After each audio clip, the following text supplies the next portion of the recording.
Welcome back, mathematicians. In this video, we're going to investigate interval notation. We're going to start with the name of the interval. We're going to look at an inequality that represents that interval. We're then going to graph that inequality and then convert that graph into interval notation.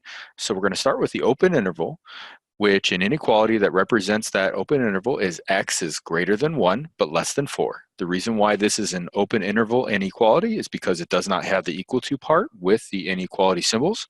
So we're going to put this on the graph. We're going to start with identifying the boundaries of 1 and 4.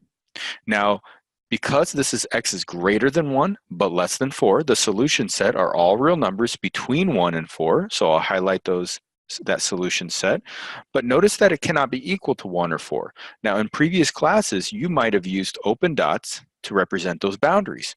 We are going to transition from open dots to the interval notation symbols that we need to use, which are parentheses. So whenever you see less than or greater than, we now need to use parentheses to represent the fact that those are our boundaries, but we cannot include 1 or 4 in our solution set. So now let's transition that over to interval notation. Interval notation is an ordered pair, and the left coordinate is going to be the left boundary, the right coordinate is going to be the right boundary. So the left boundary is 1, the right boundary is 4. Now around the left boundary, we have a parenthesis because we cannot equal 1, so we must include that parenthesis around the left boundary in interval notation. Around the right boundary is a parenthesis because we cannot be equal to 4, so we must include that also in interval notation.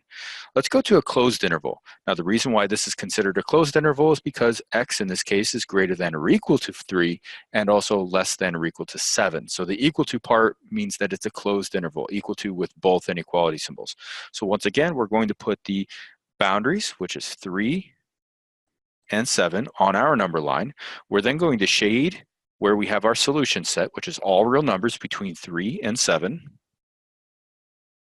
And then we identify our boundaries. Our boundaries are 3 and 7. Since we can't include 3 and 7 in our solution set, normally or in the past, we would have put closed dots on 3 and 7. We are no longer going to use closed dots to represent those boundaries. Instead, we are going to use brackets. So we're going to put brackets opening towards the solutions for 3 and also 7. Now transitioning this to interval notation, we're again going to represent the ordered pair with our boundaries of 3 and 7, and we must put the appropriate symbols around 3 and 7 to indicate whether we are including 3 and or including 7 in our solution set. So we are including 3 and also including 7, which is why we put brackets around both. Now let's go to half open or half closed. It's half open or half closed. You can refer to it in either way. The reason why it's considered half open or half closed is because we have one inequality symbol with the equals to part and one inequality symbol without. So let's go ahead and put our boundaries on our number line. So we have 0 and 5 as our boundaries. In this case, again, we are shading in between because this is all real numbers between 0 and 5. We, however, are not including 0 in our solution set, so we must put a parenthesis on 0.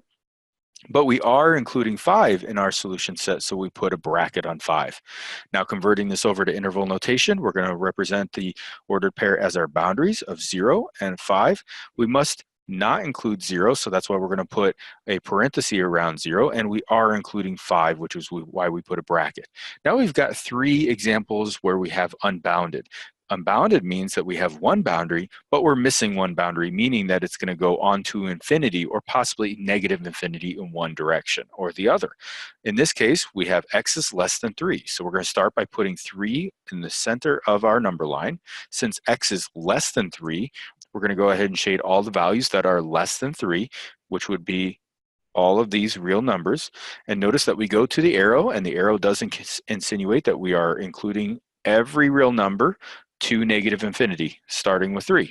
So we need a boundary on 3, and the boundary happens to be a parenthesis, and we're going to open the parenthesis towards the solution set.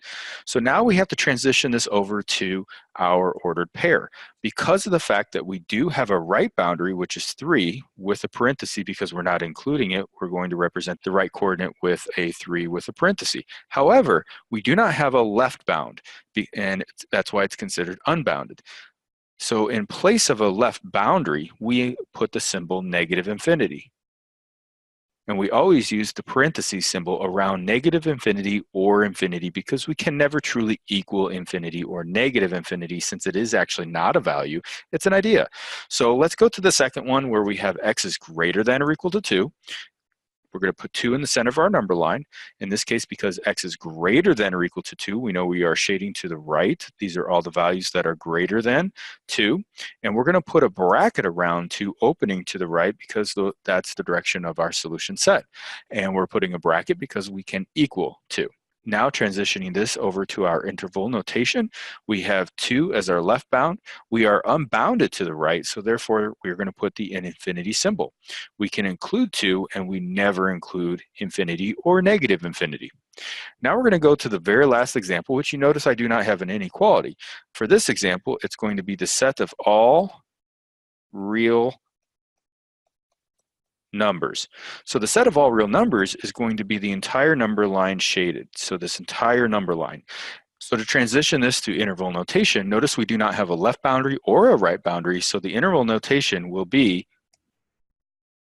negative infinity to positive infinity with parentheses around each.